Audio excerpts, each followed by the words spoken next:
Emri i Ulsi Manjës është lakuar së fundmi në një nga audiopregjimet ose audioregjistrimet në bisedën e ish-kryetarit Bashkisë Tiranës, Erion Velia, që sot vuan heqjen e lirisë dhe mungesa e tij në këtë kryeqytet, reflekton më së miri që është bërë shumë i vobekt, është krijuar një situatë jo shumë e mirë në Tiranë, ka ndotje, ka smog, njerëzit janë pakënaqur, gjithë vinë këtu, qajnë, janë të palumtur, janë të mërzitur te mase, madje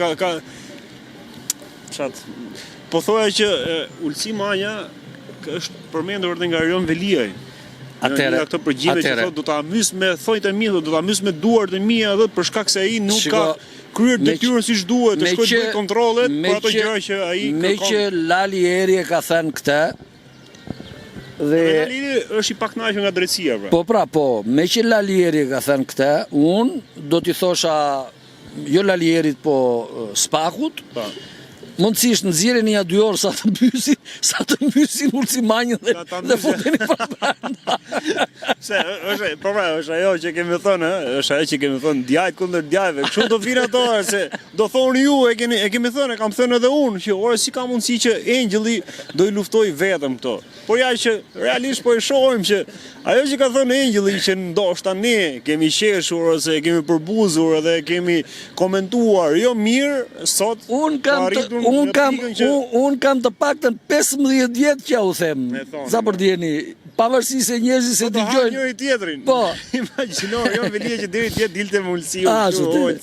Tani, sa për t'jeni, unë Lali Erin nuk e kam takuar asnjëherë vetë.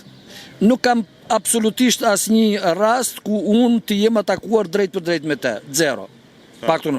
Unë mund të kem parë sur ankesa në bashki, jam pritur disa herë në zyrën e që është ajo për konsumatorin, është një drejtori e veçantë për mbrojtjen e konsumatorit, atje më kam pritur disa herë, e në fundin më kanë dëbuar se e kuptuan që ajo që do kërkoja unë ishte, do të nxirrte ato marifetet e tyre, e yçkat. Po kjo s'ka rëndësi, Lali Eri vetë nuk është ekspozuar asnjëherë vetë drejt për drejt me mua.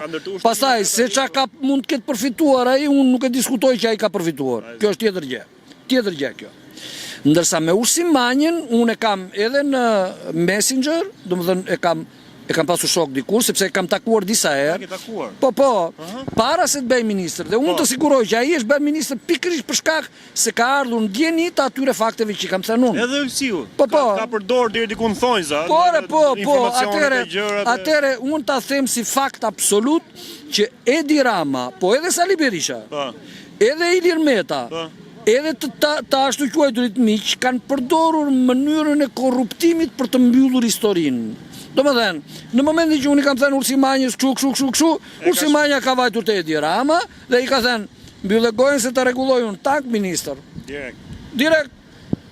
Kjo ka ndodhur me Etilda Gjonin, e çka ka pasur ai që ka qenë ministre para Ulsi Manjës. Kjo ka ndodhur me Ermonela Felaun, kjo ka ndodhur me Elisa Spiropalin e me sa të tjerë.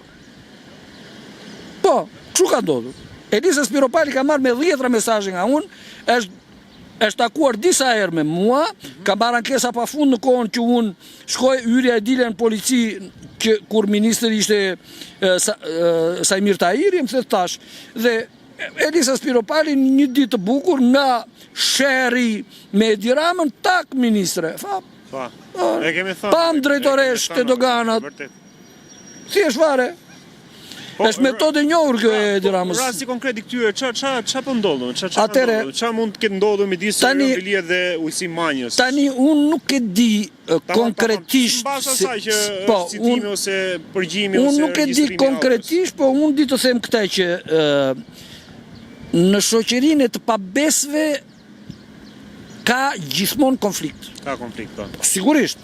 Ata janë të pabes, kur janë të pabes, ai nuk është se është i pabes ndaj me, kur është i pabes, është e pabes, e kanë veten e vet ai. Është ndaj atij që ka për krah. Ndaj të gjithëve.